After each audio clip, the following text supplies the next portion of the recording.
So, who is Mike Bocchetti? You might know this 62-year-old Staten Island comedian from The Howard Stern Show, or as the announcer on The Artie Lang Show, or now as President Jimble on Smiling Friends. I actually connected with him on Twitter, and he agreed to sit down for an interview with me. I had to ask him, first of all, how he got this role in Smiling Friends, and it was great. It's kind of weird. Here's what happened, because I never knew about the show at all until, they reached out to me. Yeah. They reached out to me a year and a half ago, in January of 2023. I met Mike on the set, and he was so nice. He has like a heavy-duty Australian accent, but he's hilarious. Yeah. He's not just like him in real life, right? Yeah. I said to him, Mike, I don't really know you guys. How'd you hear him? He goes, hey, we knew you from the Artie Lang Show, Howard Stern, Opie and Anthony, things like that. Yeah. He goes, I just didn't like how Artie bullied you all the time. Well, let's back up. Before he did comedy, and he might be like the first guy ever to have this backstory, he was in training for the Marines, and he had this nickname. Milton, he called me Liberace, right? I go, oh no.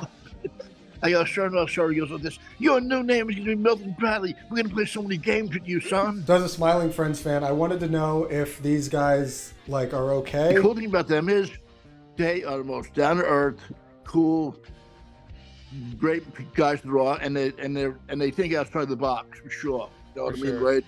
They're not. Yeah. They think they have the same kind of mind Seth MacFarlane does.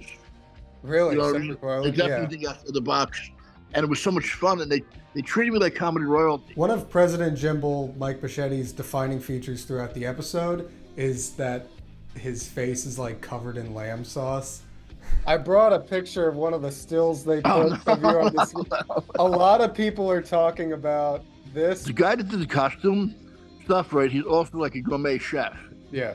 He cooked that lamb and marinated for like a day and a half. It was so good, right? Yeah. And as you know, like when you're doing a scene with something, you have to keep continuity. I mean, if I take a little bite of the lamb, I have to do that again. Now, if you take a big chunk, you're going to have to chunk all day. You get sick. So I just took a little bite, right? So I took the sauce and wiped it all over my face. That's what I started. So the creators of Smiling Friends were planning his appearance since back in January of 2023 because of the writer's strike and everything. They had to delay it. They finally flew him out there for 1 week in LA. They shot the whole thing in one day, and here's how they did it. They took away Robert Lee's citizenship. Really? You got to fast forward a bit. Right. Here. You have lines in the show that I don't think any human could have written for an actor. Like, look, I know my brain not working on good sometimes. is that improv? They were very much 99% scripted. But the funny thing is how we shot it, because they had like these sticks with a pink golf ball and the green one for Charlie. You know what I mean? A yellow one for Charlie. And I didn't even talk. I was talking to a golf ball like him and Charlie. One thing about Mike Bocchetti's recent surge in popularity is that he's the only guy I've seen ever to respond to all of his fans on Twitter. Like, everyone gets a reply, everyone gets a thank you, and that's just the type of guy he is. One of the nicest people I've ever met. So what's next for Mike Bocchetti? You guessed it, he's writing a book. I wrote a thing called Akora, Warrior of Darkness, of the Dark. It's about a vigilante superhero in the 80s, right? Yeah. He's part Roman, he's part Viking, he's part Apache.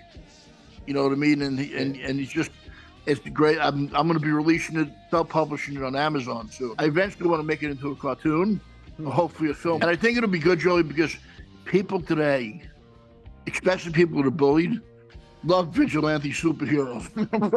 Yeah, I got the sense that this guy's been working on a very specific style of comedy, the way he speaks, the way he presents himself.